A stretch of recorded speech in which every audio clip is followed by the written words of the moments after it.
Une 4e semaine de télétravail a démarré. Vous dans une pièce, votre mari dans l'autre, chacun enchaînant les visioconférences sur Zoom. La journée s'est d'ailleurs pas mal passée, hormis bien sûr cette petite bourde quand vous avez appelé votre mari alors qu'il était toujours en visioconférence. J'ai des images assez indécentes de nos nuits qui me reviennent. Entre nous, il faut reconnaître que tu as des fesses sublimes. Oui, bien.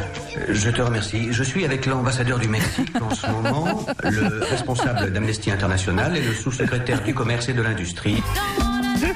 La boulette. Ce soir, oubliez cette légère déconvenue en regardant un bon film ou une bonne série. Eva, quel programme nous avez-vous concocté? Tout d'abord, j'ai reçu une remarque très juste de la part d'un auditeur qui réclame plus de programmes gratuits et pas des séries issues de plateformes payantes. Donc j'entends parfaitement cette remarque et je vais essayer de vous proposer tous les jours sur les 2 choix quotidiens, au moins un qui soit disponible gratuitement. On commence d'ailleurs avec ça et une séance de ciné à ne pas manquer grâce à France 5 ce soir. Un magnifique film de 1960 signé Visconti avec notamment Alain Delon, Annie Girardot et Renato Salvatori, Rocco et ses frères. C'est l'histoire d'une rivalité entre 2 frères amoureux de la même femme avec en guise de décor donc l'Italie d'après-guerre. C'est un film sublime, rythmé par le jeu et la beauté des acteurs, par les uppercuts aussi que balancent les 2 frères sur les rings où ils boxent et puis dans la vie quand il s'agit de se rendre coup pour coup. C'est le premier film de Delon sous la houlette de Visconti et c'est le début en fait d'une grande collaboration entre eux et d'une relation quasi filiale. Visconti, il adorait les acteurs et les actrices. C'est sublime, c'est à voir donc sur France 5 à 20h55 ce soir. Mais ce soir, Eva, l'événement est sur Canal+. Mais oui, avec la 5e saison du Bureau des légendes et dernière saison pour Éric Rochant, le créateur et réalisateur de cette série exceptionnelle. Alors, vous ne serez pas déçus par ces 10 épisodes, dont les 2 derniers, je vous le précise, ont été réalisés par Jacques Audiard.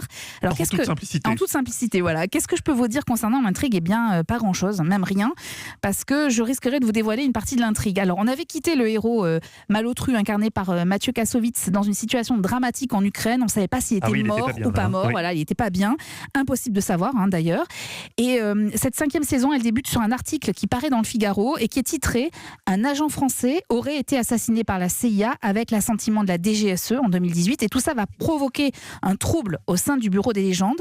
Comme je ne peux pas vous en dire beaucoup plus, bande-annonce. Je vais te donner la définition d'une saloperie. C'est laisser partir un agent sur le terrain alors qu'il n'est pas opérationnel. Ça, c'est salaud. Il est mort? Probable. Mais on n'a pas de confirmation. Je savais qu'ils allaient se débarrasser de lui. Moi aussi. Cette nouvelle peut déstabiliser tous les agents sur le terrain. Histoire перемещения. Qu'est-ce qu'on cherche? Pourquoi ils auraient fait ça?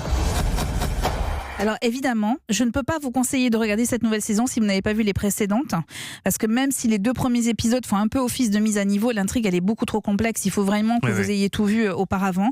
Sincèrement, à la fin de cette aventure, ça frôle la perfection. On est ballotté dans le temps avec des flashbacks, on est ballotté dans l'espace, alors ça c'est comme à chaque épisode entre Paris, Le Caire, Moscou et Phnom Penh. On est ballotté surtout au cœur des sentiments de chaque personnage, des agents des services secrets qui sont complètement bousculés par l'éventualité de la disparition de Malotru. Jamais la série n'avait autant sondé les douleurs et les doutes de nos héros avec une force du détail impressionnante. Comment une épluchure de pommes de terre peut marquer un épisode? Eh bien, vous penserez à moi quand vous le verrez. Vous le comprendrez donc en découvrant cette saison qui est marquée également par l'arrivée d'un nouvel agent secret incarné avec brio par Louis Garrel. Je le fais rarement, mais j'ai regardé les 10 épisodes dans la même journée, Mathieu. Et c'est pas parce que j'ai du temps avec l'histoire du confinement, c'est que juste, je n'arrivais pas à m'arrêter. C'est remarquable, vraiment. On termine avec un petit bonus. J'ai oublié de dire que c'était sur Canal+, pardon, et c'est à partir de 21h. Sur Canal+.